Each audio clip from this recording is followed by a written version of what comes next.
Hello and welcome back to the Perth to Paisley podcast, episode number 112. I hope you've all had an amazing Christmas and are enjoying this time off. It's been a pretty eventful time for Hearts, so we've got a lot to speak about. And who are we? Obviously, it's me, Daniel McIver, joined by Adam Kennedy, who's looking a lot happier than he normally does at the start of these. Adam, how are you? How was your Christmas? I'm a very happy Adam Kennedy today, Mr. McIver. Obviously we've had to wait a long time for a certain something that we'll no doubt discuss. But obviously best week of the year as well, between Christmas and New Year. That's just fact. And it's made all the more better by, proceedings on the park, which is great. So I'm in a good place. How are you? Did you have a nice Christmas? Yeah, it was good. Just saw family and stuff like that. However, there is something that I've been keeping hidden from Twitter and people like that.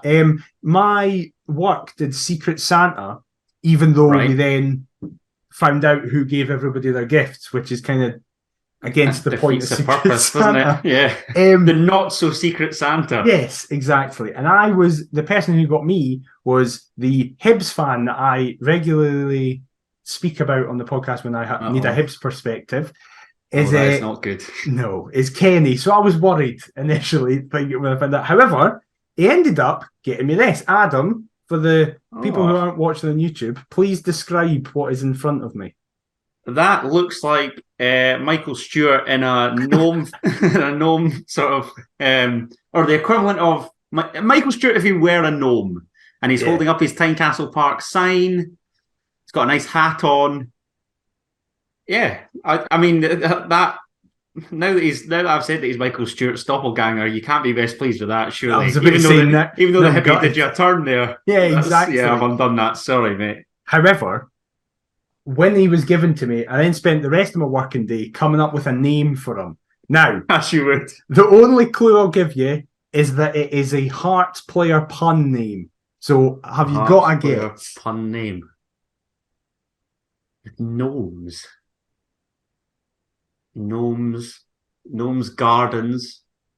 Please don't tell me it's like Craig Garden or like who else? Let me think. Oh, I've got a belter. Norman Bednar. Is it Norman Bednar? That's a very good guess. That is an excellent guess, and I'll be honest, I hadn't thought of that. However, no, you were actually on the right track in thinking of gardens and gnomes together, because this is Morgarden Gnomies. It's top quality. It's absolutely top shelf stuff. Don't you dare laugh at that. Oh, it's miles better than both of mine. That is so good, isn't it? So he is now going to be over there. He's now going to be present in all future podcasts. Morgarden. Morgarden is now the podcast mascot. Yes, exactly. We've got a mascot. It's taken 3 years, but we've finally got one. So yes. You don't get this on This Is My Story or Scars Around the Funnel, do you? You do not, and that's why people prefer them. But it doesn't matter. So we are recording this at a slightly different time. It's coming out at a slightly earlier time as well. And what that has meant is that we have managed to, for the first time ever, not been caught out by news. However, it's news it's not news that we really wanted to ever speak about. It's very sad. It's the death of it's impossible to overstate how important he is to football. But sadly, after a battle with illness, at 82 years of age, Paisley has just died within the last hour. We've all seen from every corner of the globe. Speaking about what do you say about Paisley? Oh, what did you say about Paisley? I guess the fact that there's tributes from all over, like you say, pretty much speaks volumes as well, doesn't it? Mm-hmm. I don't know what, or if this is the same for you, but what keeps coming up in my feed, which is quite scary, ever since Paisley in the last couple of days has been in hospital, we know that he's obviously been seriously unwell, the clip of him and Diego Maradona exchanging the headers, that keeps popping up. And now I'm thinking to myself, I wonder if that's the first thing that's going to happen once he's up there. So it's just really sad. A great of the game. I mean, we're seeing them year after year, aren't we? I even think back to Johan Cruyff, Maradona, of course, now Pele. So it's really, really sad. Really sad. And like, he's part of a very few select group of people that could be argued as the greatest player to ever play the game as well, which is like the youngest ever World Cup winner, 3 World Cups on his own. Like everybody's obviously speaking about Mbappe and how he is a lot. Pele himself has spoken in recent years. Before it's a nice tribute from Kylian Mbappe, actually, the photo of the pair of them. It was nice. Absolutely. Pele kind of mentioned how he sees a lot of himself in Kylian because of how quickly Mbappe broke on the stage. But even at this point, Pele had achieved as much and more than Kylian had. It's just a testament to how good he was and how iconic. So, of course, we extend our sympathies to everybody really in the football. It's one of those where it's like everybody's affected by it. It's not just the immediate people close to him. That's it. I mean, we look at Qatar 2022 and you saw exactly how obsessed South Americans are with football. This will hit Brazil. You know, I know their rivalry with Argentina is hard, but ultimately Pele even said that he wanted Argentina to win it for Messi. So there's probably that mutual respect whereby they've just lost what arguably their greatest ever player. So it's a real shame. And condolences to the family, those that knew him. And it's just really sad for the footballing world, albeit hearts are minute in said footballing world, but it is relevant because it's just that legacy alone, isn't it? Absolutely. And that's a good segue. We might be minute when it comes to Pele, but for us, we're very, very big. As I said, it's been a very busy week for Hearts since we last spoke to you. There's been crazy week. A lot of games, a lot of emotions, both positive and negative. So we'll waste no time getting into everything. I want to preface the first part of this podcast with the Dundee United game. It's very hard to find a highlights package for, and sports scene's rubbish at the best of times. So you're generous there. Yeah, it's going to be a bit of a whistle-stop tour through the Dundee United game, and then we speak a lot more in depth about the St Johnstone game. But before we get to all of that, we do have to go around the grounds, as if you're watching on YouTube, I suddenly become even paler than normal as I get the BBC scores up. So, of course, it was the festive fixture list, and on the Friday night, before Christmas Eve, there was 2 games as Motherwell and Killie kind of just went for it with each other in a really mental game where Motherwell are in complete control. Killie lose a man and somehow it reinvigorates them massively. Rangers, again, didn't get properly started under Michael Beale yet as they huffed and puffed to a 1-0 win in the Highlands. Then on to the Christmas Eve fixtures. Celtic blew St Johnstone away at Parkhead 4-1. St Mirren continued to heap misery on their former manager Jim Goodwin with a 3-1 win over Aberdeen, where there was every penalty possible given in that game. Our game, of course, and then Hibs finally ended their winless run just in time for playing us, as they basically only ever turn up when they play against teams with 10 men, as 15 minutes in, Jason Holt got sent off, so Hibs ran out comfortable 4-0 winners. What did you make of the other 5 games? Let's see, you've talked about Hibs and their ability to play against 10 men. A side that can't play against 10 men, and that I'm really worried for, is Motherwell. That is an absolutely disgraceful result when you're 2-0 up with a numerical advantage. To not see that out at home to, let's face it, a rank rotten Killie is you can't do anything away from home as well. No, I know, exactly. I think prior to the game, it's something like 14 of their 16 points have come at Rugby Park or something mad. But then obviously that then showed as they carried that belief and determination into their fixture, their most recent fixture, I should say, that we'll no doubt discuss. Rangers, I don't really care. It was on the box. I was too busy getting pissed with my pals. Didn't even give it a second's glance. The Saturday, the Christmas Eve fixtures, Celtic routine as you'd expect. There was obviously us, Hibs, like you say, and what was the other match? The other match was St Mirren beating. St Mirren. That was fantastic because obviously that was the earlier. Yeah, that was one of the half 12s, wasn't it? So Yeah, I mean, that was set up for us to capitalise, and I didn't think that I thought that we would. It appeared that we didn't upon our Christmas Eve fixture, but then obviously what's transpired has since transpired. So, yeah, I mean, we're sort of just glossing over these 6 because I don't really want to talk about these 6. I want to talk about the most recent 6 because that literally could not have worked out any better for us. So I was just kind of hoping to take advantage, really. I don't think there were any real surprises, if I'm honest.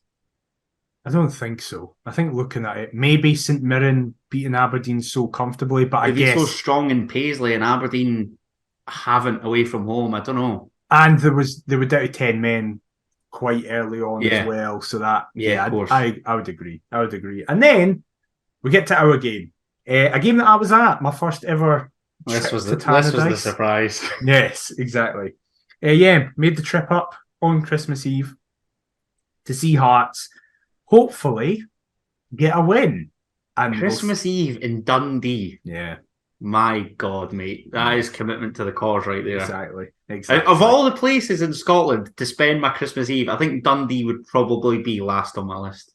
Well, after what transpired, I'd fully agree with you. However, seeing the team, I'll be honest, I was quite excited. So I'll run through the team and get your opinion. It's Gordon in goals for the first time since I think it was that start where it was like the 23rd of September or something. Craig Halkett and Stephen Kingsley were in the same starting 11 together with Alex Cochrane in a 3, then a 4 of Halliday and Smith as wing-backs, Devlin and Snodgrass as a 2 in the middle, and then Gino, Shankland and Mackay as a front 3 that was interchanging. They were all moving about the place. When you saw the team, what did you make of it? Probably our strongest available 11. I would have said. I would say Rolls probably comes into it, but there's an argument that he doesn't. Yeah. And obviously having just come back from suspension. Yeah, that's true. Yeah, on that day, that's our strongest 11. Yeah, I think so. I think everybody was. I mean, the fact that it was unchanged, wasn't it? Yep. Is that right? Yeah, right totally unchanged. Yeah. So, I mean, I'm a good believer in stick with a winning team. He did do, and ultimately it hasn't proved dividends. So what do I know? But upon first glance, I thought taking care of United, I felt pretty confident. Yeah. Obviously, then what happened, but we'll no doubt get into that. What happened was 90 seconds in, that stat about Halkett and Kingsley playing together gets immediately thrown out the window. 90 seconds. As the ball is kind of played over the top. Halkett then basically shepherds it to Gordon, but then there's a bit of a collision and Halkett goes down clearly in a lot of pain. There's about a 3.5 minute break where a stretcher comes across. He doesn't need to use it, but he can't put any weight on it. It seems to be his knee. As we sit here on the Thursday night, we've actually not had any official confirmation of what the injury is from the club, just that Nielsen said he doesn't think it's as bad as they initially feared. Him and Kingsley are due back soon. But especially with the centre forward that we're up against, it was the worst person to lose at the worst possible time. And I said at the time, I was like, I just feel so bad for him. He's had such a torrid time this season with injuries. And the club have tried to do everything in their power to ease him back into it as well. It's not as though we could instantly blame the club and be raging at the fact that, we're rushing him, we're that desperate to see him feature.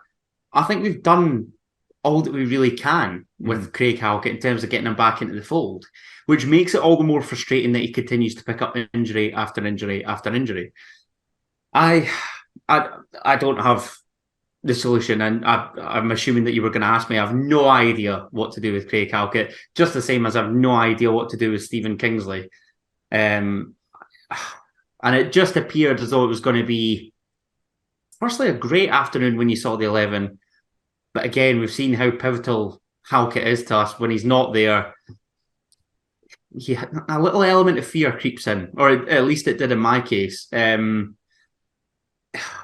It's so annoying because nobody is at fault here. Hearts aren't at fault. Halkett's not at fault. The gaffer's not at fault.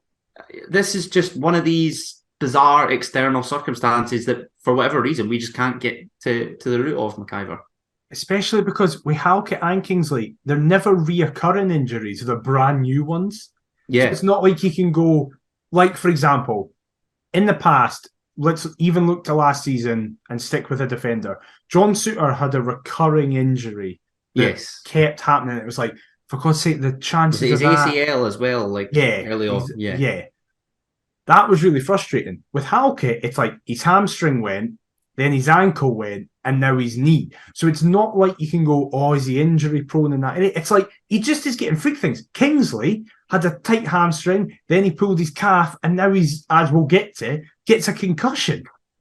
It's funny as you say that about Kingsley's concussion. I thought to myself, Craig Halkett's just a couple broken arms away and a concussion probably from... He'd be wrapped up like Tutankhamun, man. Yeah. Honestly, that's probably what just needs to happen Monday to Friday. Yeah. And then beg that he's available for the Saturday.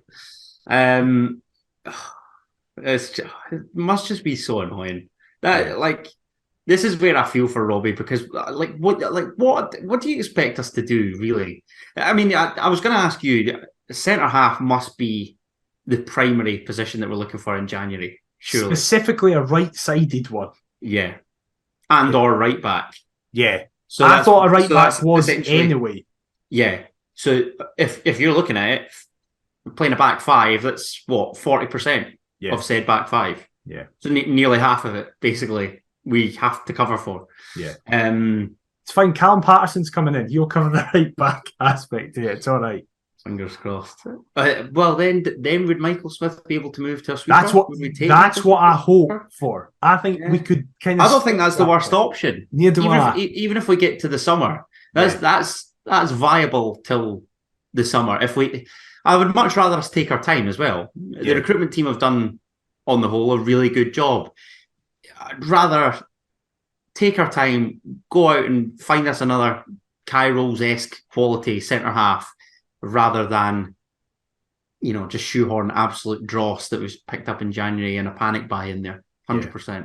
Well, I feel really bad now because you've just said the Kai Rolls quality. Kai Rolls had an absolute nightmare in this game, and it is his first Hearts nightmare. Yes, absolutely, and it's because demonstrated. On the whole, he's been fantastic. It's demonstrated by the goal that Dundee United score, as a long ball goes over the top of Stephen Fletcher, who's onside, kind of just out muscles Rolls completely, hits it from the edge of the box. Now, from my perspective, who was sat in the stand, but like, all the Hearts fans were obviously in the stand with the camera in it. So the goal was to your right-hand side. Yeah. So we can't... I just think, that's beat Gordon for a bit of distance. But then when you see the replay, it takes a deflection off Rolls away. And Stephen Fletcher, in the most Hearts way possible, has been really poor since coming back to Dundee United, generally. And of course, he turns up in the day. And again... That's when his only 2 goals have come against us. Yes, exactly. It's because we didn't have Halkett. The game plan was clearly put Halkett on Fletcher. Halkett will be able to win most things in the air against Fletcher, even though Fletcher's very competent, and the other defenders can do whatever they want. We immediately lose the one player that we need to deal with Fletcher, and Fletcher turns into Lewandowski for the first half at least. He looked like a prime Zlatan Ibrahimovic. Yeah, he really with a man bun and everything. Yeah, exactly. Like I literally thought to myself, this could be a long afternoon when he's the one to open the scoring and the floodgates are open courtesy of him. Crikey. Do you know what? I did feel as though Rolls had a nuke, but I was kind of thinking there, I don't want to make an excuse for him, I really don't, but he's just come back from Qatar where he's played in a back 4 with Australia. Now he's had to go into the middle of a 3? My memory he was in the middle of a 3. Yeah. Middle of the 3. That must take some... And absolutely. Look, it takes a little element to adapt, and it's easy for us to say, but Hearts probably aren't of the quality of Australia. I wouldn't fancy our chances in getting into the World Cup round of 16 or whatever. So it's just... He probably wasn't prepared to be thrown into the deep end like that. It's an unfortunate start. We're probably aided by the fact that it's come so early on. No reason to hit the panic button just quite yet. That's very fair. Something to hit the panic button about is the Stephen Kingsley injury, as him I'm very worried. Former Hearts man Arnold Doom go up, have a really nasty head collision. The Kingsley thing, I will say, was very scary. Seeing him lying on the ground and then suddenly try and get up where he's clearly he's clearly woken back up and his nose was bleeding and everything like that. Like, it was very scary. Arnold Doom was a wee rascal in this first half as well, could I just say? Doom was very good, by the way, in this game. I was watching him and Dylan Levitt, just thinking to myself, that's a duo that I would dream about. It really is. I'm a big fan of both. But yeah, like, that's Kingsley out. And listen, we've seen it with Peter Haring. Concussions can be a day, they can be a year. You don't know how bad they are. It's person to person. Actually still even on the books. It's been that long. It's a fair point. It's worrying. However, it wasn't all a disaster. As 2 minutes later, we actually get back into the game. Dundee United continued to just try and kick us off the park, which, believe me, we will fucking get to that later. Scumbags. As Devlin... An absolute gang. Devlin picks it up in the middle of the park, drives forward, feeds it to Smith. As he feeds it to Smith, he's absolutely taken out in the process. Smith then takes a really nice touch, drives forward, and gets his toe to it as Ryan Edwards comes in and absolutely clatters him into the bottom corner. Hearts are won.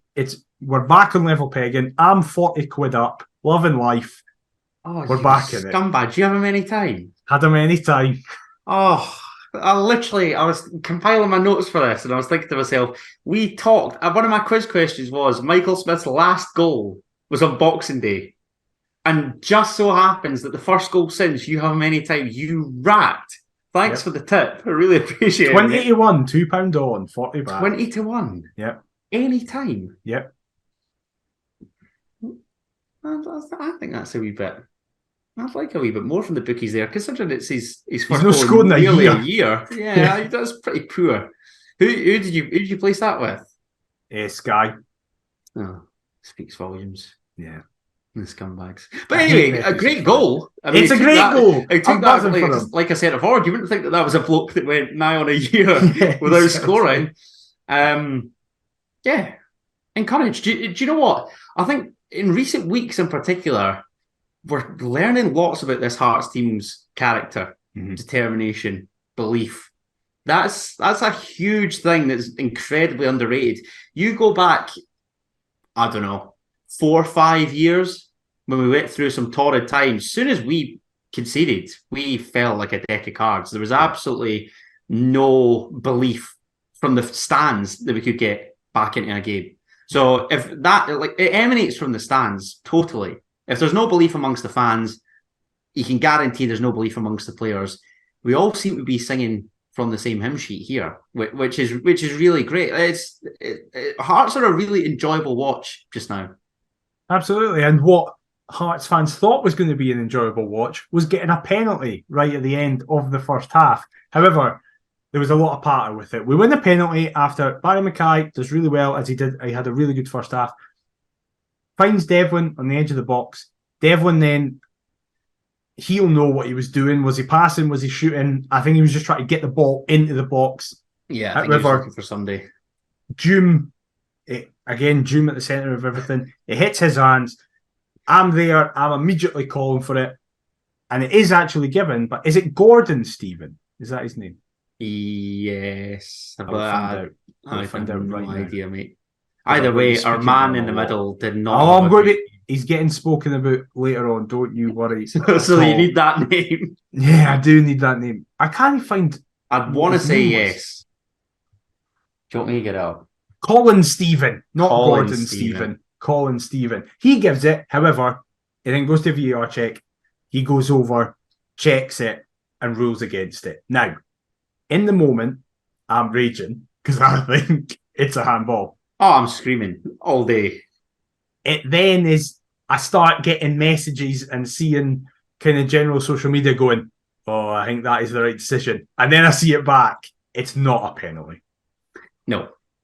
I can understand why he gave it in the first place, but it's not a penalty.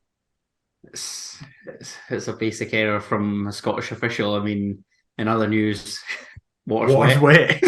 Exactly. Absolutely no surprise. I think the terminology or the way that it's written is that a player who falls to the ground, I've got it here, or goes into a sliding tackle must protect himself using the arm support. Therefore, it is not a handball if the ball hits the supporting arm/hand, i.e., in Arnold June's case, it's not in an unnatural position. It's not a pen, but it is annoying given that it had been given. You are an advocate for VAR. I'm certainly not. Yes, it's reached the right decision here, but am I just looking beyond that because it's ultimately to our detriment? I think had I been a United fan, I'd have been relieved about VAR. Because I bet you were loving it last night with the McGowan situation that we'll get to. Absolutely. Yeah, exactly. I think that's what it is. I think everybody just needs to put their differences to one side. It's here to stay. Let's just go with the flow and see what happens. I just want some consistency. That's all I ask. And it's never going to arise. So we'll see. Well, going with the flow is what United did at the start of the second half, as immediately they put forward the best move they've done all season, as Mackay loses the ball in the middle of the park. It then gets kind of fed out wide. Really nice little bit of movement. Finds your favourite human being on the planet, Dylan Levitt, on the edge of the box. Fires it past Gordon. Belinda Carlisle's playing love and life. Oh, no. And it's the worst possible start to the half. It's the worst possible start to the half. And this is a theme that, despite my happiness amongst this duo of games and Hearts recently, I am really annoyed with. Because we could do so much better defensively. You know that I'm a big fan of Dylan Levitt. You've alluded to it there. I just think he's a wonderful footballer. And he's ultimately, like, if you watch it back, he is at the centre circle, sprays a lovely ball out wide to Kieran Freeman. But Snodgrass and Devlin's positioning, particularly as that duo, is so poor. Because both want to commit to the ball, which leaves a massive gap between, I think it's Devlin on the right-hand side and Michael Smith, obviously, at right wing-back. They're all kind of jogging back. Michael Smith doesn't feel it necessary to get tight. It's a lovely layback for Levitt, who's just arriving. He can't believe his luck. He's literally just wandering in and it's such a cool finish. I can't remember admiring another player in Scotland outside the Old Firm as much as I do Dylan Levitt. I think he's a top player. I think United are very lucky to have him. I think 300 grand was an absolute snip when I look at what we've paid for Kiyomirt Soglu, George Grant. I'm a big fan. I really am a big fan of Dylan Levitt, but I certainly wasn't in that particular moment because it's such a preventable goal and one that, yes, it is a fantastic finish, but just switch on. I mean, like you say, it's at the start of the second half. Keep it tight to a point or just bombard them. Either or I'm comfortable with. Don't give something away so easily right at the start to give the fans a lift. Come on. That was the most annoying thing because you could tell we were on the ascendancy in the towards the first half. Totally agree. And totally agree. It just means that all that's done. Like that's it. And then I'm getting this up because I need to. If people are watching on YouTube, you can see that I'm clicking about and getting it. I need to get the exact word in. Because it's the big moment of the game that overshadows everything. That overshadows potentially the season, depending on how the rest of this season goes forward. The injury happens on the 68th minute. Goal kick gets taken, long ball forwards, played over the top. As a result, it beats our high line. Stephen Fletcher and Craig Gordon are both going for it. Gordon gets the ball first, and then just him and Fletcher collide. And I'll explain it as it happened in real time. As it happens in real time, we all react because you can see the ball pings off in a different direction, and it's obvious Gordon gets to it first. But then the penalty's given, and we're all incensed. Like you can see if you watch the highlights back or any replay, you can see Michael Smith immediately start to signal to anybody just get on the pitch when you tell. But then sprints right over. Then Stephen comes past him and goes, "Wait, hold on, what do you mean it's a penalty?" Rightly furious. due to the severity of the injury, is a very long breaking play, and that gives Stephen a chance because VAR say you need to have a look at this. And thankfully, even though he books Nielsen in the process, he says no, it's a Hearts free kick. Robbie's got every right to moan. Michael Smith's got every right to moan. The fact that it's given as a United penalty initially is baffling. Yeah, absolutely baffling. But Craig Gordon, I mean, if you actually watched a couple minutes prior, he makes a top save to deny Stephen Fletcher. It's an unbelievable from a save. Header. Yeah. If we go 3-1 down through either that goal or the penalty, who's to say that we're coming back? Yeah. These are the key moments that ultimately define this match. Gordon's at the heart of them. Gordon's at the heart of most of our key moments within the past 2 years since he's come back. Obviously, we were young pups when he was in his first spell with the club. Honestly, I just thought to myself, if this is the end, what a shit way to go out. Well, what it was then confirmed, because I remember being there and thinking, what's happening penalty? What's going on? And then I realized they put him in the recovery position. And at that moment, I kind of started being like, wait, who really cares about the penalty? Actually, he looks really badly hurt. And then you see him getting the equivalent of gas and air. And then when the stretcher comes up and you see how heavily strapped his leg is, you're like, mate, that's a disaster. And then we get it confirmed. It's a double leg break. It means he's out for the season. The positive is that it's not his knee or his ankle. That would have been probably definitely career-ending. As we've heard from the club, Nielsen, in the days following it, Craig is immediately thinking about when he can come back, which is obviously a huge positive. It will be needed to be seen if he can compete at the level that he's been at or even be able to compete. But just, I think you saw the reaction. No bones about it. He's my favourite player to ever play for the club. He's the best player. Pardon the pun. Yes, exactly. He's the best player we've ever produced from the club. I want it that he has one last time where he plays at Tynecastle. He needs to have that. I don't care if it means that he comes on for 5 minutes at the end as a sub when we're winning. I don't care. I just need him to be able to play. His last game is at Tynecastle. Yeah, he deserves that. His last interaction in a Hearts shirt can't be clashing with our former head striker and suffering a double leg break. Yeah, exactly. The still image is... It's horrible. Bogging. It's the worst injury I've ever seen at a game I've been at.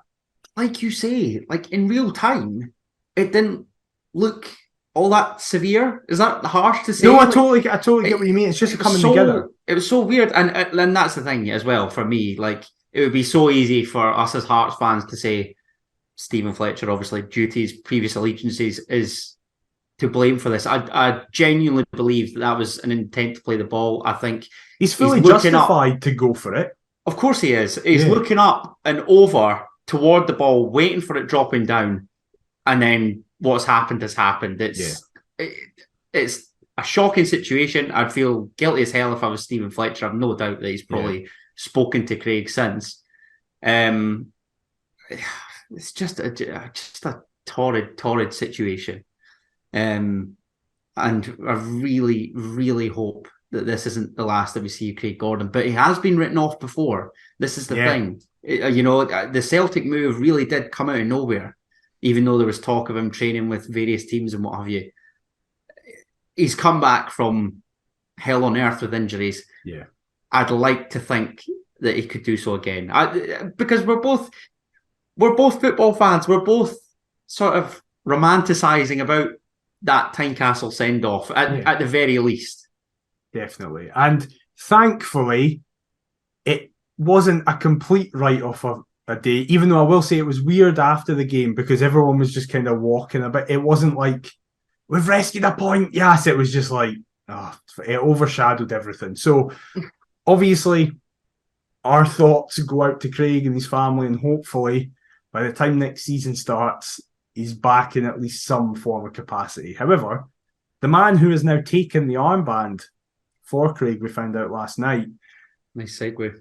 Saves us again, as he seems to just be doing all the time.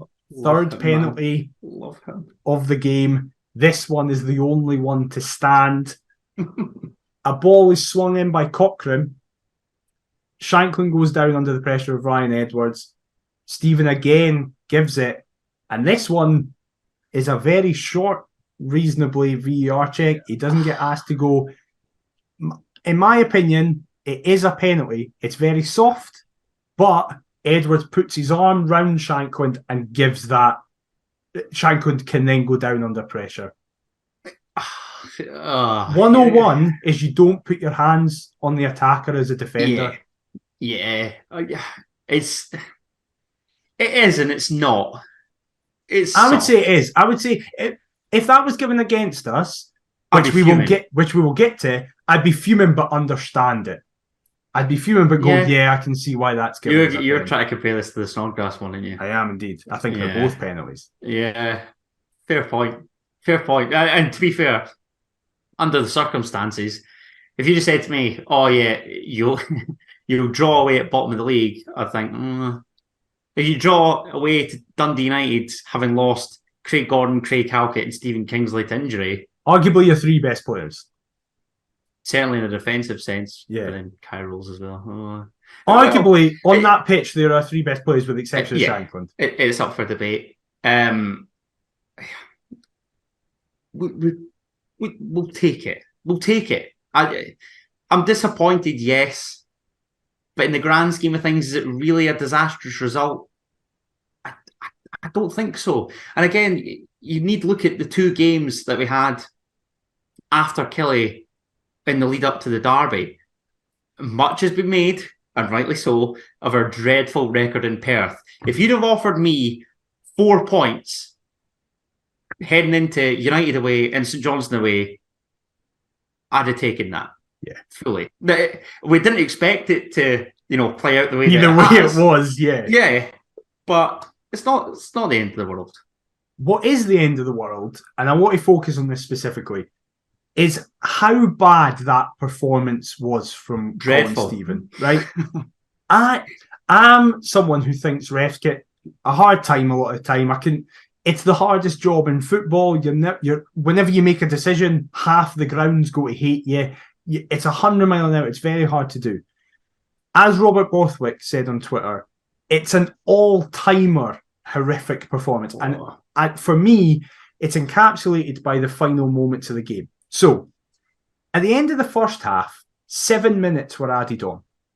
This was due to 3 minutes and 12 seconds of a stoppage due to Craig Halkett, a 2-minute 49-second stoppage due to Kingsley, and a 3-minute 1 second stoppage due to VAR. So you're missing a good 2-3 minutes. So easy. That alone, but you can go, right, okay, listen, it's maybe understandable. 7 minutes he's given. Just want to wrap up on Christmas Eve, isn't he? Yeah. It's roughly. Stop this game. He probably should have given 8.5 minutes, which in football you would round up to 9. So he's off by a couple of minutes. That happens a lot. So you're like, right, fine.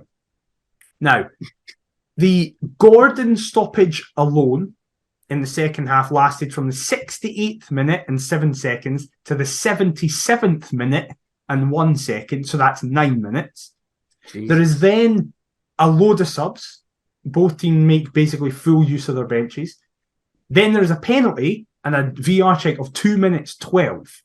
So We're talking about a quarter of an hour here. You could argue that there should be at least 11 and a half minutes, so rounded up to 12. But with the way subs work, and both the Dundee United goalkeeper and 2 defenders got booked for time wasting, so that also gets added on as well. So yes, you're looking at 15 minutes roughly. Inexplicably, 7 minutes gets added on at the end of that game. Now, we score in the 94th minute. We should then have another 10 minutes to potentially nick a winner. Now, of course, that could also mean Dundee United nick a winner, but that's how it works. Both teams should feel aggrieved at that, because that's genuinely just someone going, I need to get out. I've had a terrible game here. I need to just get out. Yeah, my man's just thinking about, I don't know, the King's Speech, the EastEnders special, the dinner that he's gonna murder on Christmas Day. Yeah, no idea. Presents to wrap. It's carols like to sing, that should church be to enough. Visit. That no should idea. be enough that you don't get a top flight game for the foreseeable. That's how bad that is. It's like that's it. I was so angry. What level would you put that to? League One? Not understanding basic time. Like adding time when there's it might be generous. Fuck it, chuck him in the Lowland League. Like what? That's it. Like that's it. You could come to Cumbernauld on Friday night. Yes, you can join me and the boys. You can get him tail as you're there. But as you say, thankfully, we managed to nick a point, and then we need to travel to the place. Can I just say, I was fully expecting that we'd get beat in this. I thought, we're going with 2/3 of our back three are available, our goalkeeper and captain unavailable. Like the whole Xander Clark first Hearts start back to his former club. I'm thinking this has got disaster written all over it. But thankfully, Mr. McIver, that was not the case. Well, before we get into that, we'll speak about all the other games that took place. Brilliant. Honestly, much like we had last season, where it just felt that every team benefited us. It literally couldn't have gone better for us in any game. No. So, first of all, Celtic comfortably beat Hibs 4-0 at Easter Road. Just what we need ahead of a hopeful Monday mauling. Really. Rangers get their first comfortable win of the season against Motherwell, who genuinely look in real trouble. I think they are in trouble. Livingston get another man sent off and draw 1-1 with also 10-man St Mirren. Both teams who are very close to us needed a draw there. Killie continue to compound misery on Aberdeen, and Derek McInnes just giving the V's to all the Aberdeen fans as he walks away as they win 2-1. And Dundee United, maybe our result wasn't actually as bad as it seemed, as they have a very comfortable 6-pointer win against Ross County. What did you make of the other 5 games? I'll start with the last one that you said there. I fancied United strongly off that showing against us to beat Ross County. I think Ross County and Motherwell will finish bottom 2. There you go. Wow, you think Dundee United will get out of it and be replaced by Motherwell? Yeah, United have a good squad. I genuinely do believe that. I think, particularly in midfield, Liam Fox seems to have been able to actually have time to do what he wants to do with them as well. And do you know what? He seems consistent in like the selection of formation. They've got a way. Like I noticed that fullbacks tend to fill in for centre halves, but I think they'll be fine. But that's Mulgrew back now as well. Exactly, and back on the score sheet. Let's just talk about Motherwell because they Hamill ball was in full flow. I don't get it. Was it though, or were we blinded because we were worried about playing them? It was, but their inability to convert chances is ultimately what is going to be the story of their season. I mean, you need only look at that in the Killie game. There's no way Killie come for 3 goals down at Fir Park, is there? Yeah, true. I had 3-0 Rangers, so I'll take that. Also had 1 each Livy St Mirren, which worked out superbly. The fact that Livingston hadn't drawn at home and St Mirren hadn't drawn away, both of them had to come to an end sooner rather than later. Pleased that it did. Hibs 0, Celtic 4 is just funny, given that Hibs obviously scored early on, had it chalked off, and then were absolutely rank. I hope we absolutely stuff them on Monday. I know that's not how the derby works, but let me have my moment here. Let me have my dreams. I mean, honestly, that would just cap off a wonderful festive period. But the best thing about the festive period since I've finished up at university has been Aberdeen's collapse. Oh my goodness gracious me. It's crazy. Tremendous. It's crazy. Kilmarnock's first home win over Aberdeen. Sorry to cut you off, McIver. In 11 years. I fancied Killie, but I did not realise that Aberdeen's record was as good against Kilmarnock. 11 years. That's mad. I didn't know that at all either. That's crazy. But that is crazy. It very much benefited us. So obviously that was all taking place as we were playing. So we weren't to know all the permutations during it. But we went in with a game plan, but not the team that we would have hoped, as you mentioned. A complete change at the back. The only person who stayed was Alex Cochrane in the back four, including the goalkeeper, as Xander Clark made his first start for Heart of Midlothian against the club he spent 11 years at. A back three of Toby Sibbick, Kai Roth and Alex Cochrane. Wing-backs, of Andy Halliday keeping his place, and the returning Alan Forrest into the side. Devlin and Snodgrass, Giannelli and Shanklin retain their places, and then Mackay is dropped for Grant. What did you make of that? I had no idea when I saw those names how we were lining up. And then I started watching the opening exchanges and I still had no idea, really. But whatever it was working, because that was as good an opening half hour, 35 minutes away from home that I can remember from a Hearts team. And I don't say that lightly because it's far from our happy hunting ground.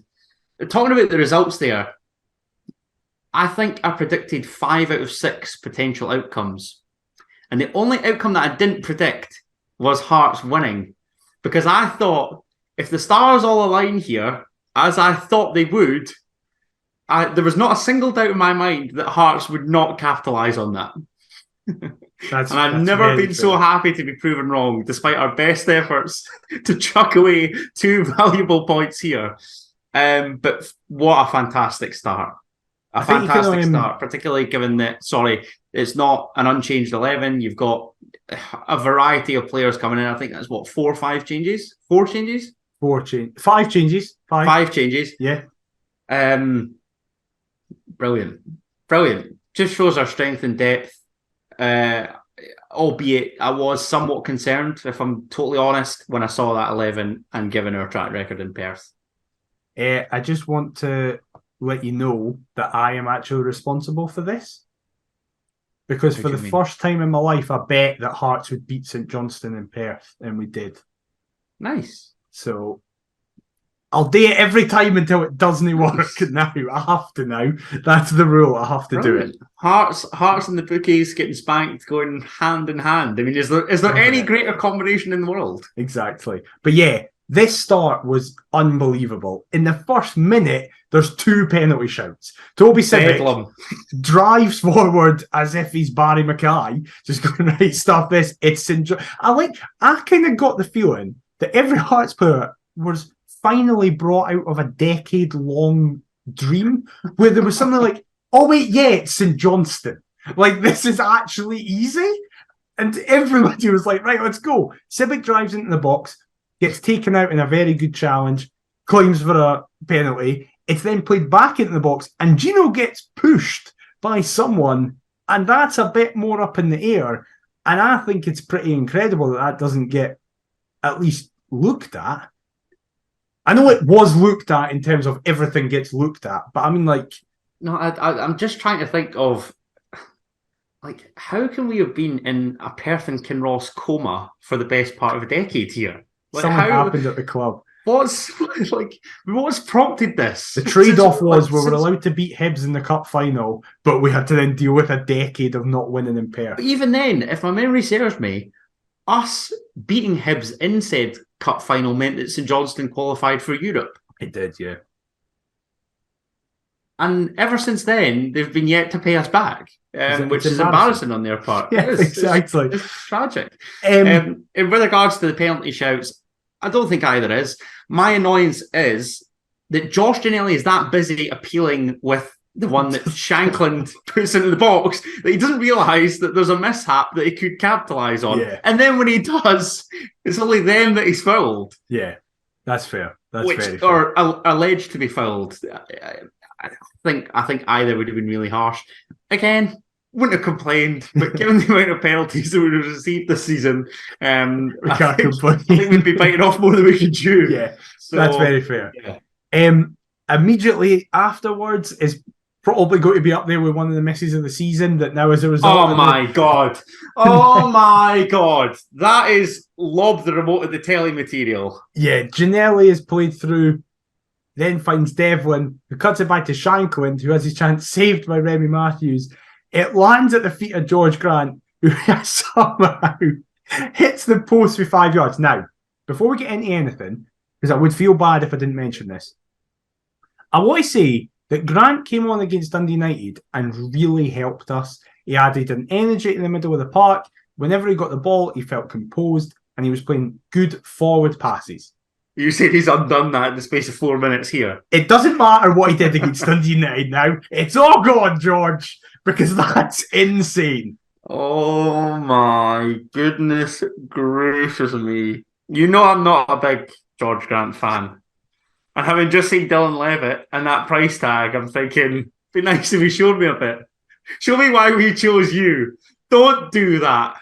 It's harder to miss. It's actually harder to do what he does. Maybe that's why I ought to be impressed, because somehow yes, you wanted to be impressed, and he's impressed you. Impressed me in the worst possible sense. I've watched it back a good 5-6 times. No idea how he misses. No idea. Nah. Then sorry, McIver. And then the thoughts, I don't know if this is just me, the cogs are turning in my brain thinking, here's another fucking year. This is it. We're going to have to wait till 2023. This is it. Not a chance we're winning here tonight. If chances like that within the first 5 minutes are getting passed up, what's the point? It would be as well just boycotting every St Johnstone away fixture from there on in. Agreed. Snodgrass then hits a free kick for the edge of the box over the bar, because I think George Grant was standing beside him and Snodgrass went, no, what you did. However, all of that, by the way, not good enough for Sports Scene. Just putting that out there, by the way. None of that was on Sports Scene. First thing that happened... In fairness, what time was Sports Scene on? Because... 11. Oh, well, they've got a tight turnaround, but whoever was on that back shift, you've done yourself an injustice. Shocking. There.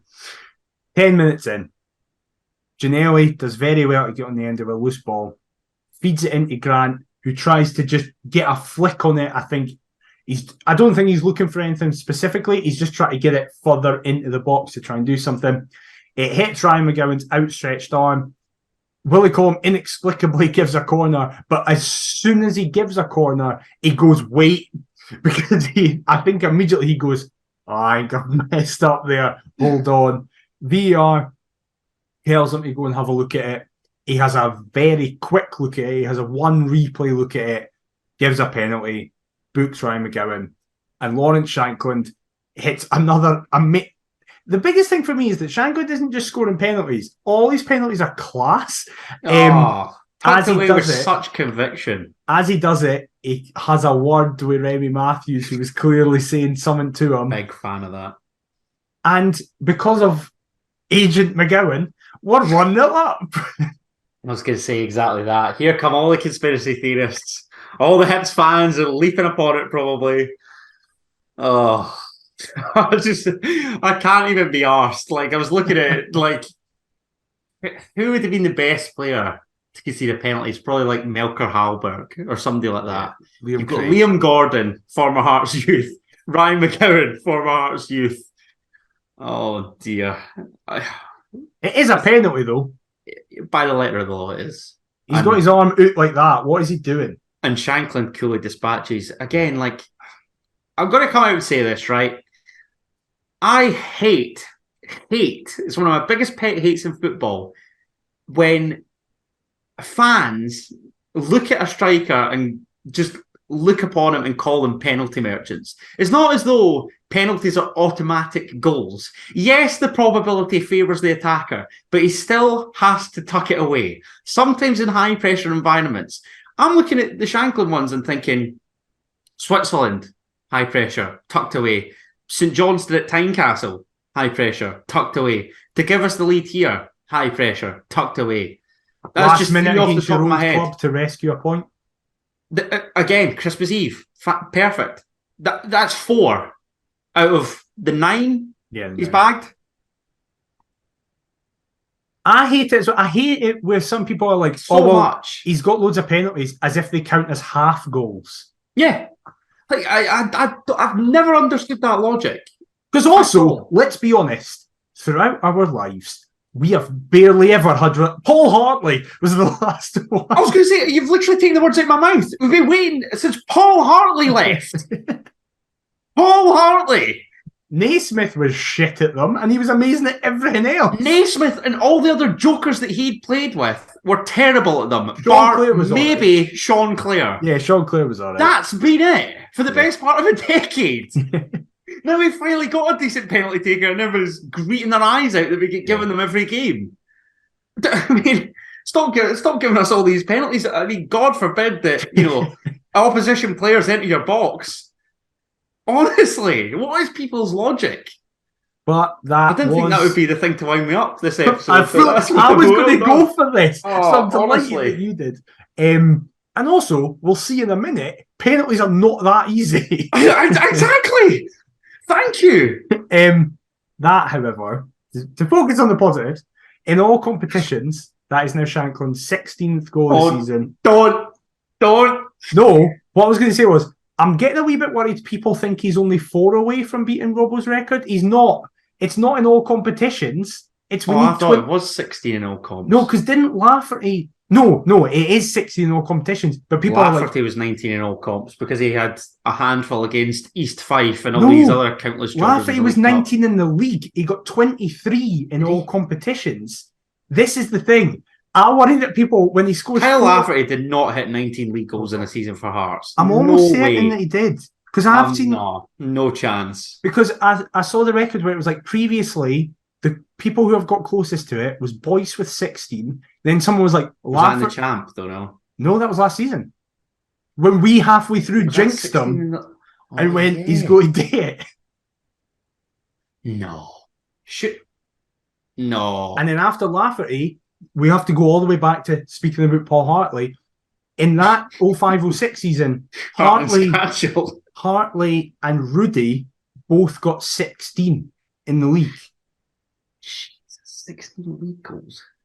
Basically, whilst that is unheard of. Yeah, it's unbelievable how good this is. 32 between them. 32 between them for midfield.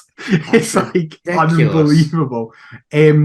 Whilst I'm trying to find this, speak about how right you were about Lawrence Shankland. Championship standard, isn't he? It's just, bang average, not worth the dough. I can't see it. Ayr United, who even are Ayr United, they were, at League One in the Championship briefly when he was there? Average Championship material. Right. There's your Championship material right there. Have some of that. Jesus Christ, I fully panicked and thinking it was like Lafferty got 30 goals. And I'm like, no, he didn't. He didn't. He played 30 games. 30 league games? Yeah. So it says in the Premiership season, it says Kyle Lafferty played 30 and scored 18. I don't necessarily believe that. I'm not having that at all. 18 league goals. See, I don't believe... Oh, here we go. Here we go. We've got Craig Fowler to the rescue. Right. Because he's done an article a year ago, the top Hearts goal scorer from each of the last 12 seasons. Right. Okay. And what was Lafferty, 17, 18? So Lafferty scored 19 and 12 of them were in the league. 12, right. Okay. So that's 7 elsewhere in the cup. Yeah. That makes a lot more sense. Prior to that was Walker with 15, 12 in the league. Wow. Zafuk and So got 12. Championship level. Patterson before that with 11. In other words, he's rather good. So then is the stat just... Because I thought the stat was we've no other striker scored 20 in the league. Is it we've not had a striker score 20 goals in a season? Yeah, that's even worse than I thought it was. Yeah. Oh, it's terrible. Terrible. So Shankland just needs 4. I'm not saying a single word until he does it. That's in this episode. Yeah. In any other episodes, we are not going to talk about it. Yeah. Well, thankfully we don't need to, because very quickly afterwards we scored goal of the season. After 18 After 18 consecutive passes involving almost every member of the squad, including the goalie, Andy Halliday finds Forrest, who calmly passes it in the back of the net. Definition of taking your chance when you get it. 100%. It's 2-0. It's 2-0 and we're in Perth. It's just so aesthetically pleasing. It really is just a wonderful, wonderful goal. As you say, just about every single player in the middle of the park touches the ball. I just... Andy Halliday even takes up a central position just to get involved. This is where George Grant should be again. But I mean, Andy Halliday's another that is just flying under the radar right now. He is for this me. Season generally, totally. And Alan Forrest, delighted, really happy to see him back in the team first and foremost. And as you rightly alluded to, McIver, I mean, that is the definition of taking your chance. What a finish! What a finish! That is not an easy chance. I think he'll be dropped though for the derby. He'll be gutted, but I think it's understandable because of who's come back and who's also bagged. What a great dilemma for us to have! Isn't it nice to have players, competent players, competing for several positions on the pitch?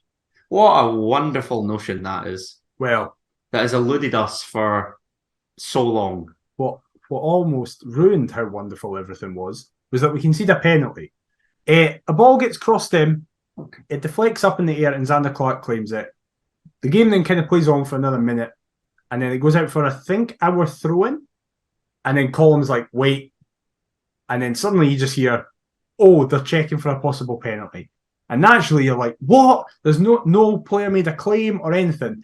And then the first replay you see, the ball comes in and Devlin's arms out. And it's by the handball rule, that's a penalty.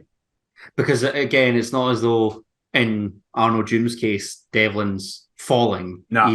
He's turning away, but sort of like his hand's still... But he's made him bigger. He's stuck his leg and his arm out. Yeah, despite turning his face away. Yeah. So, I mean, it is. But whilst it's a detriment to us, I feel like that's what I want from VAR. I want VAR to have picked something up that by the letter of the law is a foul but has been missed by everybody. And there's countless folk that did miss it. You know, both the boys on Hearts TV were surprised. I'm going to assume that numerous members of that Hearts away end were surprised to see it awarded. But that's what it's there for. So even the VAR haters are going to come out and say, well done. Albeit it's to our detriment. And what transpires then is simply hilarious. Well, it's not really to our detriment because you think, right, Xander Clark, former club, the first big thing he's going to have to try and do is try and save us in Johnstone penalty. However, Graham Carey clearly goes, I miss you, Xander. I'll give you this one for free. And just Harry Kane-esque. I think it's landed yet. Beautiful. But I initially went, that's bobbled. I thought as he's taken a step, he's like touched it with his other foot and that. And then you see the replay and no, he's just... I don't know if he's thinking... Because Xander's massive. And I don't know if he's thinking, I need to get this high into the net. And has just put all the power in the world on it. You remember Craig Beattie talking about his penalty in the 2012 semi, and he said, that he stuck it down the middle because you need only look at the size of Fraser Forster. If he falls back, timber, he ain't coming back up. Which makes me wonder why Graham Carey would have chosen a corner. At least I'm assuming he chose a corner and tried to go top left, given where the ball ended up. Yeah. Terrible penalty. And earlier I was talking about moments in matches. I couldn't believe my eyes. I literally had to pinch myself. I'm thinking, what on earth is happening here? We've looked so convincing up to the concession of this penalty. They've then missed the penalty. I'm thinking, this is it. This is the night. This is the night that we can wipe the most unwanted record that currently stands at the football club. I'm paying homage in this. I'll tell all the audio listeners that aren't viewing the YouTube video. I'm paying homage today to Marius Zaliukas. He's on my t-shirt, the last man to score a winning goal for Hearts at McDermott Park prior to Barry Mackay. Which is fantastic news. But it shows how long ago it was. It's unbelievable. And for a club, sorry, McIver, for a club of our supposed size and stature, statistics like that are just such an annoyance. Yeah, exactly. I would say that opening 35 minutes was the best we've played all season. Like I say, I can't remember as convincing an away performance for a good while. Certainly from the start. Yeah. And again, that's like, I think this is just, it baffles me because of, like I say, these ghosts that have haunted us going up there for so long. Yeah. Does this come from the manager? That sort of mentality to just come out and say, sod this, we're wiping this away tonight. That has to come from the manager for me. I actually want to speak about that at the very end with someone, so that's interesting that you raised that. So we'll come back to that. But it did have to start going wrong eventually. It's Hearts and Perth. Oh yeah, it was going far too well. Yeah, this is when I was pinching myself and then was realizing, ow, that really hurts because we're back. Because Robert Snodgrass goes, I'm just going to put my hands on Stevie May right in the middle of the box. Stevie May goes down. Colm immediately is like, that's a pen. Books Snodgrass, and Stevie May kind of just looks at Graham Carey and goes, well, there's no chance you're taking this, mate. Steps up, Xander decides aside, goes the other way, and it's 2-1. Again, talking about penalties, they do favour the attacker here. Yeah. So Clark really had nothing to lose. Yeah. He gambled, it didn't work out. With regards to the penalty itself, my annoyance isn't necessarily with Robert Snodgrass. As much as he's a veteran in the squad, one of the more experienced players, stellar career, mine is more in terms of Graham Carey down the left-hand side, first and foremost, seems to outpace Toby Civic, which astounds me because Graham Carey should be playing on a Zimmer frame, given he's mid-30s. I think so, yeah, roughly. Toby Civic should smash him out the way, concede a throw, a corner. It very much reminded me of the Cup semi-final and Hibs' goal down that flank.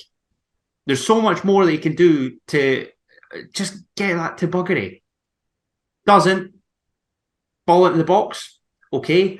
Kai Rolls' defensive header is poor, very poor, uncharacteristically poor. Mm-hmm. And then what happens, which is annoying.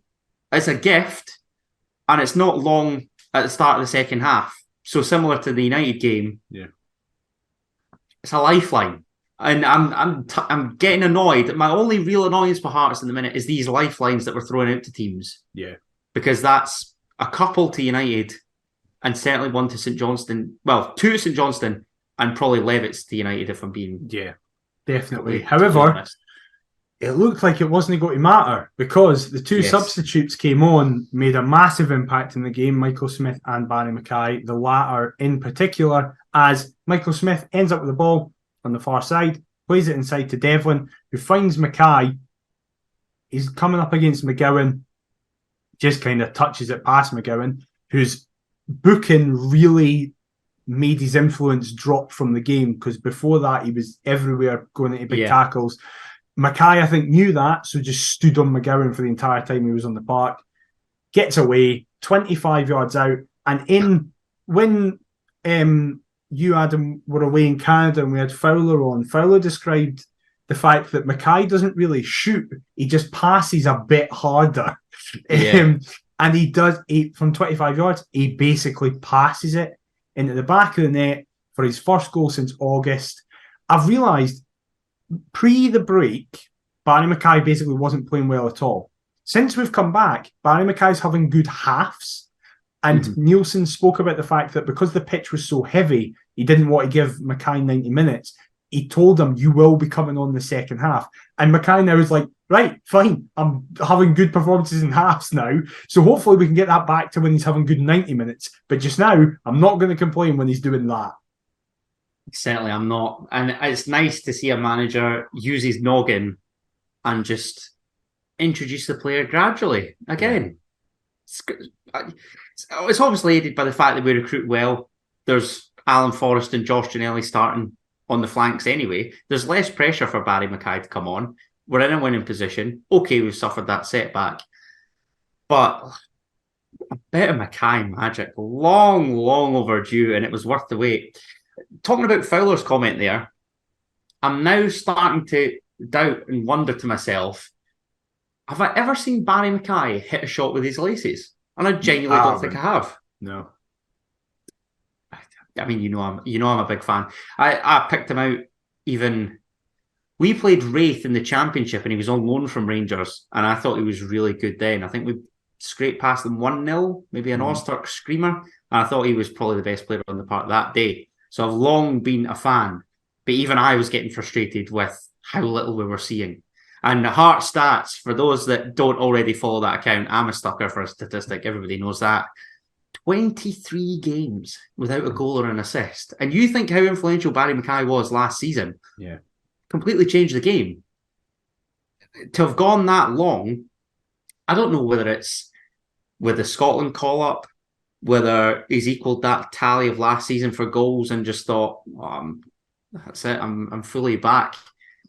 Football doesn't work like that. And he's been given a mission here to come on, seal the deal, and by all means he does so with a wonderful finish. Three great goals, a very convincing penalty, a lovely team goal for the second, and a bit of individual brilliance for the third, and on course to end an unwanted record in an emphatic fashion. Great stuff. So pleased. I'll quickly mention the last goal because I have actually realized this is a long episode and I realised we actually spent two games to cram in. It's Christmas. Very true. It is great. This is your present from us. That's it. The present was not. It was actually a present for Jamie Murphy, as Guy Rolls plays quite a poor pass to Shanklin, who's dropped deep. Shanklin then. I thought Shanklin was our man of the match. I thought overall he was fantastic. The one mistake he makes here is that he's easily dispossessed. It then lands to Jamie Murphy. Rolls tries to stand him up, but in standing him up, he kind of unsights Xander Clark. It goes into the far corner. It makes for a very worrying final 12 minutes. However, we finally did it. It took us having European money, one of the best squads in our lifetime. We had to nick their keeper, but we finally actually won in Perth. We've been relegated twice since the last one in Perth in the league. That is wild. Hibs have spent 3 years in the Championship since we last won a league game in Perth. That is bonkers. Absolutely bonkers. With regards Rangers became a new club since we last beat Johnstone. With regards to the goal, Shanklin should either pass to Rolls or Snodgrass. Don't know why he doesn't. And we're talking about gifts. We'd obviously left one on Christmas Day and just thought, oh, here you are, Jamie Murphy. Have some of that. As soon as this went in, I'm thinking, don't. It would be the most Hearts thing ever. To be so commanding, be so good, score such brilliant goals, and find a way to piss away 2, potentially all 3 points. But as you say, McIver, I mean, thank the Lord. The Zaliukas winner I talked about, that league game. I mean, Ryan Stevenson and Kevin Kyle scored the goals. Those two are now pundits who talk about Hearts. That is nobody understands the magnitude. I said last season, it's half my life ago. I'm 24 years of age. The last time I'd seen that, I was 12. I hadn't even started high school. It's some laugh. It's absolutely some laugh. However, what that did is allowed us to go 3 points clear in third, going into Monday. Thanks, Kelly. For the second Edinburgh derby of the season at Tynecastle. The first, I didn't even realise this, the first New Year's derby since 2015. Wow, is that right? Yeah, crazy. But here's the big question for you. What's that? I don't know, actually. I think it just gets moved about. I checked. It is 2015. Yeah, Hibs would have been in the Championship for a year or two after that, but we've played them consistently and just never played. But here's the question for you. Yes. How confident are you? Very. Why?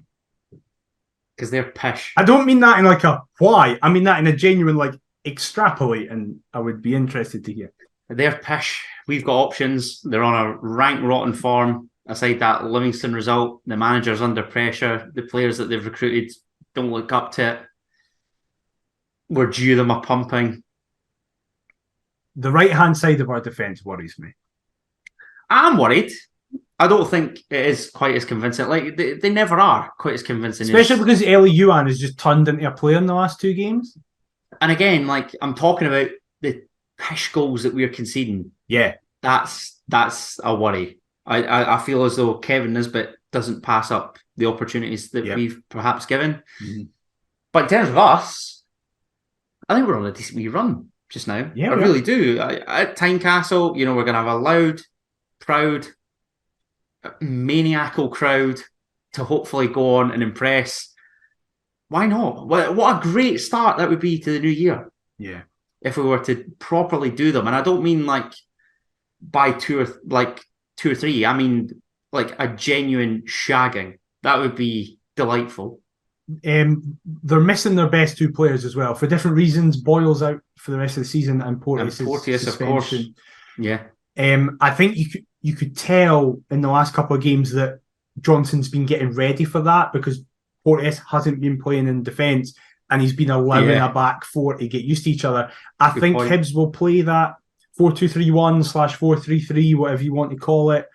I think we just need to put Shankland on Hanlon. I think that should be the big thing if Hanlon plays. Do you think he gets plays. sacked if we win this? Not if we win this. I don't think if we win this. I think if they then don't get good enough results up until the Cup derby and we get a win then, I think then he could get sacked. Interesting. But if they win on Monday, that gets rid of a bunch of bad vibes against Johnson. It's, you've been a bad run, but you've beaten Hearts, so now you can kick on. It gets some fans on side, doesn't it? Absolutely. It is mad how that plays out. I think the reason that I am so confident is the fact that we're at Tynecastle. That's a big aspect. Very big aspect. Hibs haven't won there since Boxing Day 2019, was it? Is that the Horgan brace? I think so. Was that or was it the Boyle one?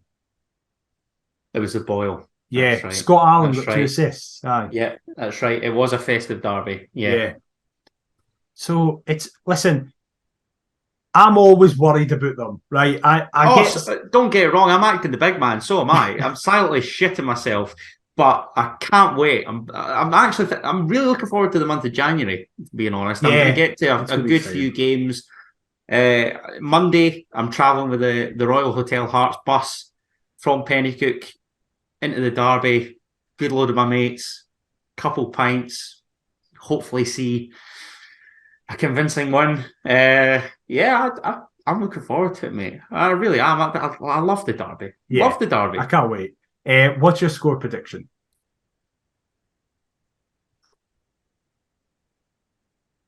I'm expecting a 2-goal margin. Interesting. I will say a comfy 2-0.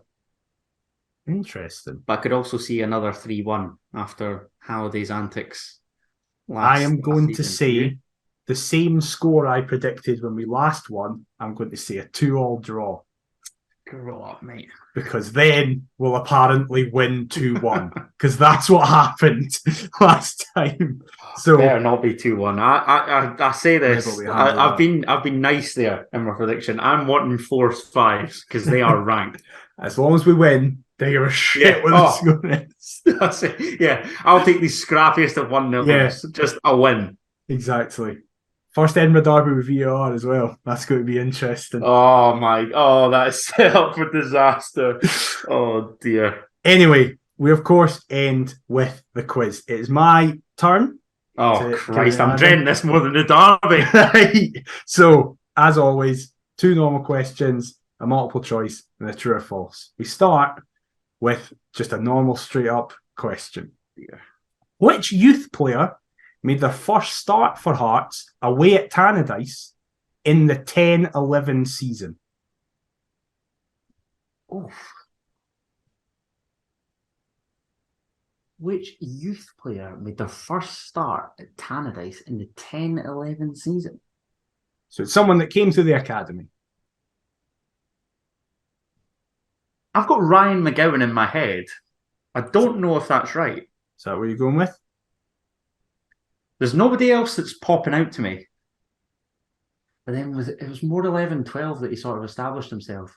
Would he have made it? appearances in the season prior? I think he would have. Yeah, I'm going to go Gowser. You're incorrect. It is Jason Holt. Jason Holt? Jason Holt made his in first 10-11 for Hearts as a kid. Team ran out at time. How old was he then? About 17? Probably, yeah, roughly. When? Yeah. 10-11? May 10, 2011. God, I feel old. Jesus. So he's none for one so far. What a great question. If anybody gets that right, I'll be astonished. Yeah. That is a good question. I thought of it because we were away at Tannadice and Jason Holt got sent off against Hibs.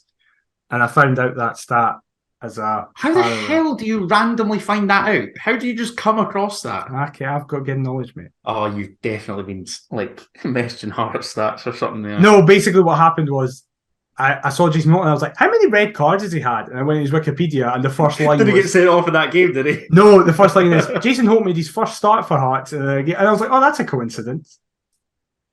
Wild. So, next question 2. In which, this is an Emerald Derby question, there's 2 of these. Oh, God. In which season did 3 out of the 4 league derbies end in draws? It's the last time it happened. So when was the last season that 3 out of the 4 derbies ended in draws? Not last year, no? 21-22? Incorrect. Because we only played 3 derbies in the league last season. Oh, you bastard. I forgot that they finished bottom 6. Oh, Jesus. The correct answer was the 12-13 season. 12-13? I don't think I'd have said that. It's been a long time since we've played 4 derbies in the league. But then, saying that, our team of teens would have even battered those mugs. Yeah. Yeah. Oh, we've got no excuse on Monday. Come on. Right, 0 for 2. Here's the multiple choice. This is a donut here. This is dreadful. Hearts finally won in Perth. Yes. But let's see if you follow Joe Sked on Twitter. How many days has it been since our last win inside 90 minutes? Oh. So it's multiple choice. Right, okay. Is it A, 4,428 days? B, 4,418 days? C, 4,438 days? Or D, 4,448 days? So is it 28, 18, 38, or 48? 28, 18, 38, or 48? Yeah. I'm trying to even think of the maths, but it's to no avail. You're not going to do that. That would be insane. 365 times 2, 730. Times that by 6 is 4,320 odds. Oh, God. What was the question? 360. No. How many days has it been since our last win inside 90 minutes in Perth? The options are whatever the nearest to 4,380 is. Is that right? So it'll be 4,418. Yeah, let's go with that. Incorrect. It is the furthest away, isn't it? No, it's not. It's the next one up. 4,428. That's days. Unlucky. Very unlucky, especially because you tried to do the maths as well. That's unlucky. Right, 0 for 3 for the this quiz. What is with your quizzes being nigh on impossible? Because I used to be really easy, and then you did that one question where it was name every Hearts goal scorer, and I missed one. You're like, no points. It was like, right, fine. That's the game we're playing, is it? Come on then. Right. True or false? Hearts won the last New Year's derby. What did you say? Since 2015? Yes.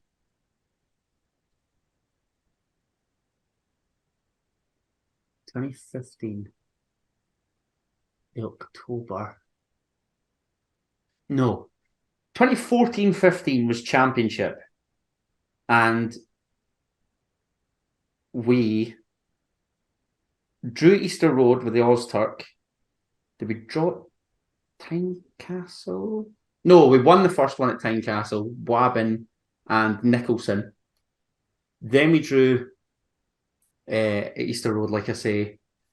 Back to Tynecastle would have been Walker, and who scored for them that day? Cummings, and then we lost the final one. So I'm going to say that it is false. We didn't win that. He's got a point on the board. It is that Walker and Cummings one, the 1-1.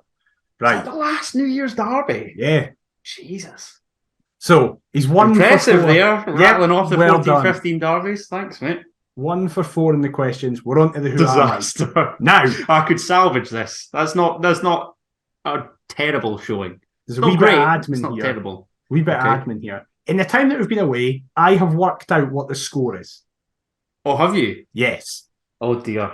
But there's a little bit of change because if you remember last week, we left it up to the audience to decide if I get the point. Ooh, yeah. And all the YouTube comments were saying that I get the point. Embarrassing. Yes. Listen, I know who you are. You're a disgrace. So that makes it, with that point that I got last week, 7 correct guesses to me, 3 to you.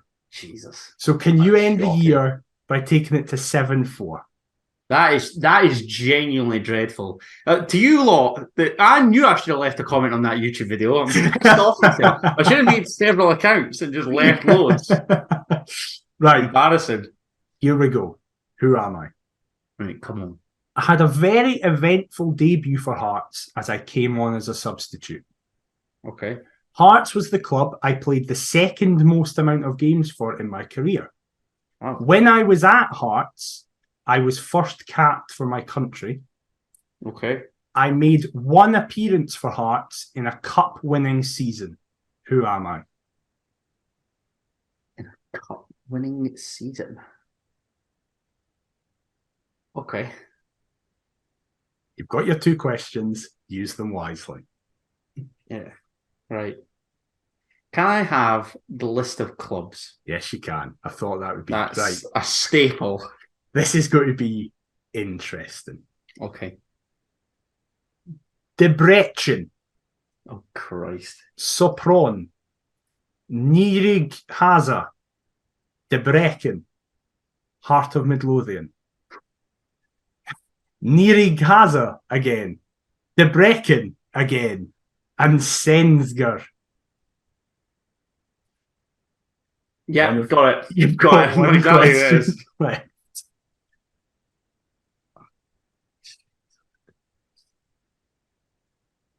Can you give me the clues again, please? Yes, of course.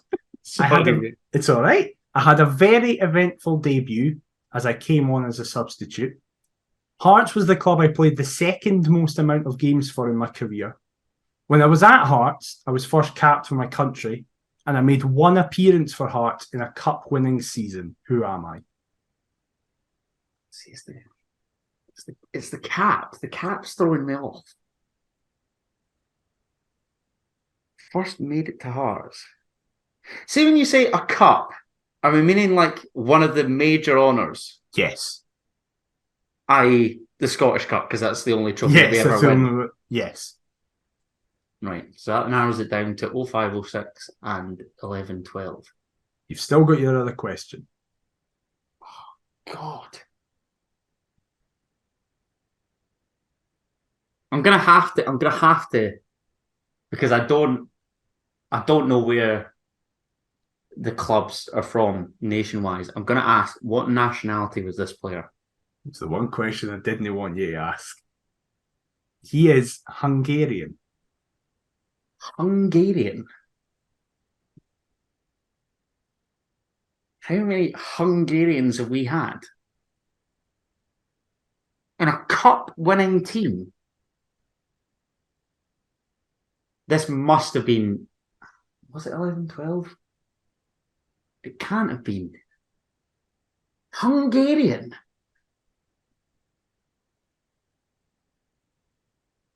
And his debut was surrounded... God.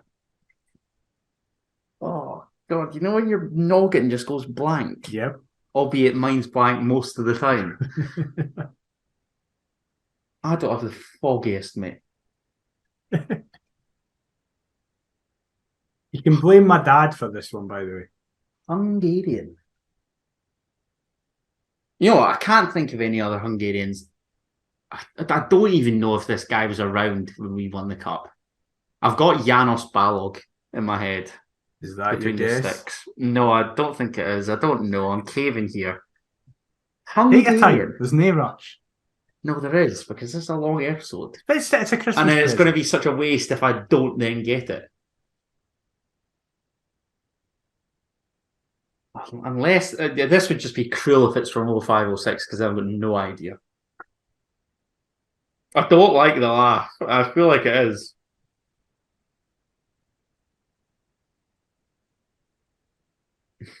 Oh God. It can't. Who the hell played for Hungary whilst at Hearts?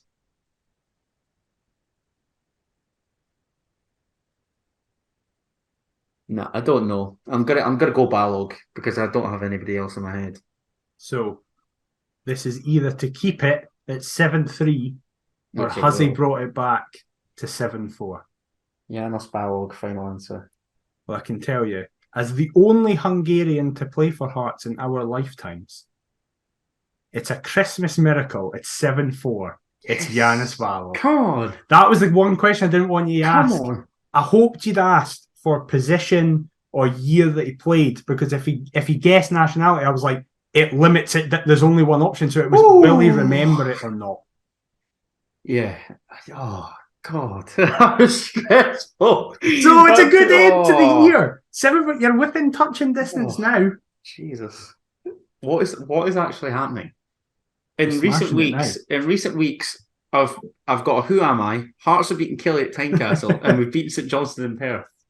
We're going to get beaten the derby now. 2022 has been the best year ever. So 2023 is going to get off to a shocking start. Yeah. It's like you say, we're going to get beat.